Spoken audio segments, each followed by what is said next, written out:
Hello, and welcome to Love Weekly. I am your reader and your host, Joy Berg, reader 8755 from the psychictruth.com. We absolutely love you so much. So we're going to look at the cards for this new year that we have just stepped into. Yay! New year, new opportunities, new a plethora of new moments to make new choices, especially looking at our love. I'm coming from the Rider-Waite Tarot deck. Ooh. Oh, wow. Okay. So I see a lot of us still stagnant and struggling to leave or move away from a situation that no longer serves us, something that pulls our energy down, something that keeps us, feeling like we're less than we are. We get, it's all planned before we come. We each have a chart. Within that chart, we have a series of lovers and close friends and, all the heart-related dynamics of relationships. They're already planned. The players are already planned. Each person is like, if you consider life like a play, somebody's got to play the good guy, somebody's got to play the bad guy. And given that we learn through experience, we have to have these experiences with others. It's how we learn about ourselves. It's how we learn about what we expect or what we'll tolerate, what we accept, what we want as far as love goes, because we are creatures of love and we all yearn for that connection. So with this Six of Swords reverse, I'm getting heavy energy of not, he packed up everything that meant anything to him. And he said, I am out of here. I'm on a flimsy ass canoe. I'm going to pack up anything that, all my words and thoughts, I'm taking them. I'm not going to focus on the situation. This person drags me down. They drain me. But when the card comes reverse, it's like we are hesitant. We don't want to let go. We feel comfortable within this union. There is a place of comfort. They'll always be there. Although I'm miserable, although they are miserable, although we're not making each other happy, we don't want to let go. We want to stay where we're comfortable. Also, money issues. As far as romance goes, a lot of times we find ourselves in a situation where we are paying the bills together. We're paying the mortgage. We're paying the rent. We have things that we have invested in together. So a lot of unions will tend to stay within that union because of things, money invested. Aside from energy and focus and time and love, there's other things like materialistic, and it's hard. Look, we have ambitions to do better, but we are not the queen or king of pentacles at all times. Like some of us need to plan. We need to look forward to the future. We don't need to let ourselves feel so stuck because it's easier to keep things as they were before the union. You were moving right along in life. It's a big deal that when we manifest, when we pray, when we ask for better. It's not a word, but I love saying it anyway. Betterment within our situations, our relationships, our unions. We've got to see that.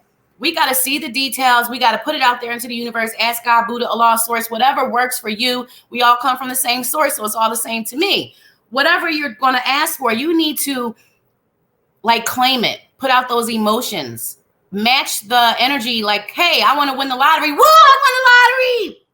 Allow those emotions to rise up as if you had won the lottery or hit that jackpot, finding that perfect counterpart, that person that makes you feel better, that person that aspires you to do better, not someone that your energy dips when you come around. When they come home, you are a completely different person. Your energy dips, you withdraw, you kind of shrivel in. We want someone that just allows a space for us to feel so comfortable that we can be our true, authentic, unique selves, because we all come with our own individual set of sprinkles. I've got mine, you've got yours. When we stay in these situations that don't serve us, that don't elevate us, that keep us down and unhappy, and we feel stuck, we put ourselves in a self-imposed prison.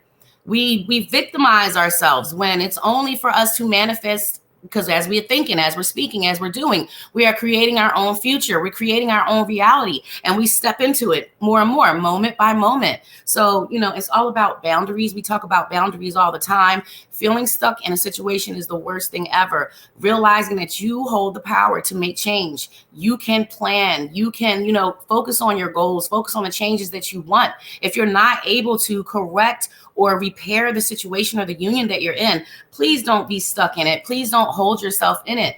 Once you do all the work, you can't do the work for both of you.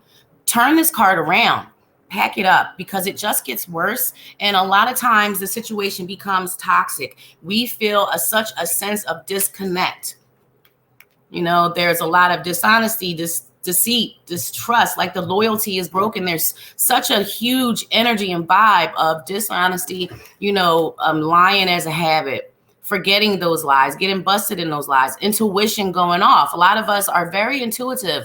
A lot of you watching this are very intuitive, and you are super sensitive energy wise. So when you're being lied to, especially in person, face to face, eyes to eyes, it is quite obvious. You feel it within your physical body. You feel it spiritually. It just kind of washes over you, that sense of knowing. And a lot of us are saying, we're dealing with a lot of narcissists as well. A lot of us are empaths, and there's that classic connection, narcissist empath connection.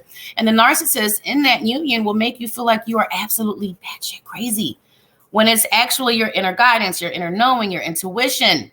They'll have you think that the sky is red, although you can see clearly that it is blue. And a lot of us that are super sensitive, we draw in these type of connections for a reason. So let's be super careful.